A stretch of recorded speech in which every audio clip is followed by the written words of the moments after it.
నమస్కారం గురూజీ. మేము నమస్తే కలుస్తుంది తల్లి. అనుకోలేదు. ఇన్ని రోజులకి ఇప్పుడు కలిసింది. మేము ప్రోగ్రామ్ చూస్తుంటాము, రోజు మీ చెప్పి అని చేస్తుంటా. సరే, మంచిది, శుభం. ఆ, కోటి వందనాలు స్వామి మీకు. మా ఆశీస్సులో ఉంటుంది తల్లి. అవును స్వామి, మాకు ఇవాళ కలిసిందంటే చాలా సంతోషంగా ఉంది. టెన్షన్ ఉందని ఇంకా నమ్మకం లేదు మీకు కదా? ఆ, అలాగే ఉంది, మీ వాయిస్లోనే తెలుస్తూ ఉంది. ఆ. సరే తల్లి, కొడుకు గురించి అడిగారు. కొడుకు పేరేంటి? జన్మనామం పేరు గణేష. గణేష్. ఉమ్, ఓ, మేము పిలిచే పేరేమో రాకేష్ అండి. రాకేష్.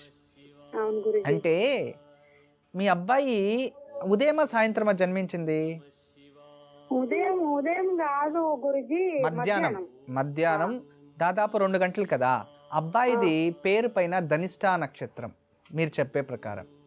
అయితే పుట్టినది బుధవారం రోజు మధ్యాహ్నం 2 గంటలకి శ్రవణ నక్షత్రంలో మకర రాశిలో కుంభ లగ్నంలో జన్మించాడు మీ అబ్బాయి. ఆ, లగ్నంలో రాహు ఉన్నాడు. ఆ. కోపం ఎక్కువ, మండితనం ఎక్కువ, బద్ధకం కూడా చాలా ఉంది.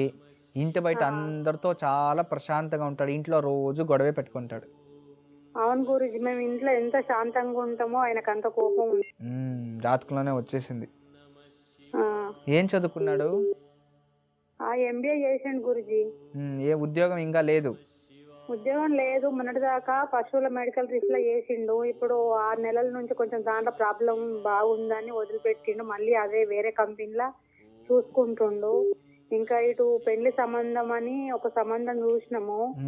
అది పెళ్లి పెట్టుకున్నాము. లాస్ట్కి వస్తే ఆ సంబంధం మేమే మానుకున్నాము. 1,00,000 రూపాయలు కూడా ఇచ్చేసినాము. మరి మళ్ళీ ఇప్పుడు ఒక సంబంధం వచ్చింది. అమ్మ, 100% మీ అబ్బాయికి మంచి అమ్మాయి వస్తుంది. మీరేం కంగారు పడకండి. రెండోది ఏంటంటే, సప్తమాధిపతి సూర్యుడు నవమ స్థానంలో చాలా కోపంగా ఉన్నా కూడా గురు దృష్టి డైరెక్ట్ సూర్యుని పైన ఉంది. మీ అబ్బాయికి గవర్నమెంట్ జాబ్ రానే వస్తుంది తల్లి. మీరు ప్రయత్నించాలి. మరి ఇంట్రెస్ట్ ఉందా గవర్నమెంట్ జాబ్కి మీ అబ్బాయికి? లేదు గురూజీ. ప్రైవేట్లోనే చేస్తాడంటనా? ఇప్పటి వరకు అది ప్రయత్నం ఏం చేయలేదు. ప్రైవేట్ లోనే చూసుకుంటూ ఉండి ఇప్పటి వరకు అయితే. చేయని, కానీ కొందరికి యోగం ఉండే వాళ్ళకి భోగం లేదు అన్నట్టు. చూడు, ఇక్కడ అబ్బాయికి ప్రభుత్వ ఉద్యోగం రాసి పెట్టింది జాతకంలో, కానీ ఇంట్రెస్ట్ లే, వస్తలేదు. అంటే కర్మఫలం అలా చేస్తుంది. అహంకారము అని మనం ఏమంటాము, కర్మఫలము అని. అది అహంకారంగా, అంటే మనలో ఉన్న కామ, క్రోధ, లోభ, మోహ, మద, మత్సర్యాలు, ఈ 6 గుర్రాలు మన ఈ ఒక జీవితంలో ఏదైతే మార్గం ఉంటుందో దాన్ని తప్పించడానికి ఇలా చేస్తూ ఉంటాయి. అలా ఇతనిలో కోపము, మండితనము ఉండడం వలన తను ఏమనుకుంటే అదే జరగాలి అంతే. వేరే వాళ్ళు ఎవరేం చెప్పినా వినడు. ఆ పరిస్థితుల్లో ఇలా అయింది. కానీ మీరు అనుకున్నట్టు వివాహం అయితే త్వరలోనే జరిగిపోతుంది. ఇతనికి ఏదైనా జ్యేష్ఠ పుత్రిక, అంటే అమ్మాయిల్లో మొదటి అమ్మాయి ఏదైనా సంబంధం వచ్చిందా? మొదటి అమ్మాయి రాలేదు గురుజీ. సెకండ్ అమ్మాయి వచ్చింది. ఇది వరకు అది అయిపోయింది. మళ్ళీ ఇవాళనే మొన్న మేము మీ మెట్పల్లి పడమటి సైడ్ పోయి చూసి వచ్చినాము. వాళ్ళు ఇవాళ వచ్చిపోయిండ్రు. రెండో అమ్మాయి. అలాంటి వాళ్ళది నిజమైన ప్రేమ కాదు, అది వ్యామోహం. ఎగ్జాక్ట్లీ చిన్నత్త. నిజంగా ప్రేమించుకున్న వాళ్ళు అలా చేయరు. ఎంత మనసు విరిగిపోతే కన్న కూతుర్ని పట్టుకొని మా దృష్టిలో చచ్చిపోయా ఉంటుందా తల్లి? అది సరే అమ్మా, తన కూతురుతో తన మాట అనేటప్పుడు ఆమె మాటల్లో వ్యథ, కళ్ళల్లో బాధ గమనించావమ్మా?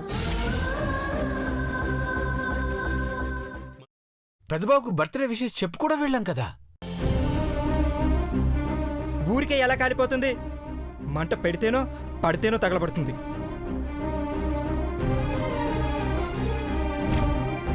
కరెక్ట్ చిన్నబాబు, నీకొచ్చినట్టే నాకు డౌట్ వచ్చింది. పార్వతే షర్టును తగలబెట్టిందనుకుంటా.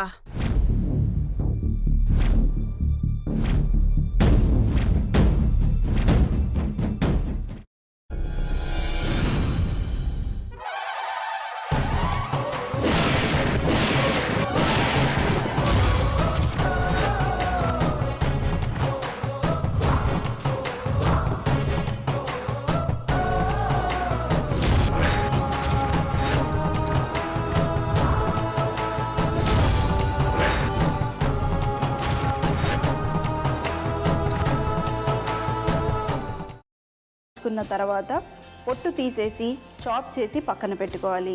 ఒక ప్యాన్లో కొద్దిగా నూనె వేడి చేసి అందులో ఆవాలు, మినప్పప్పు, శనగపప్పు, కరివేపాకు, సన్నగా తరిగి పెట్టుకున్న ఉల్లిపాయలు వేసుకుని 1 నిమిషం పాటు వేయించుకోవాలి. ఆ తర్వాత కాల్చి కట్ చేసి పెట్టుకున్న వంకాయని కూడా అందులో వేసుకుని బాగా మిక్స్ చేసి బౌల్లోకి ట్రాన్స్ఫర్ చేసుకుని అందులో తగినంత చిక్కటి పెరుగు లేదా పల్చటి పెరుగు వేసుకుని మిక్స్ చేసి అన్నంతో కానివ్వండి, చపాతీతో కానివ్వండి సర్వ్ చేసినా చాలా బాగుంటుంది.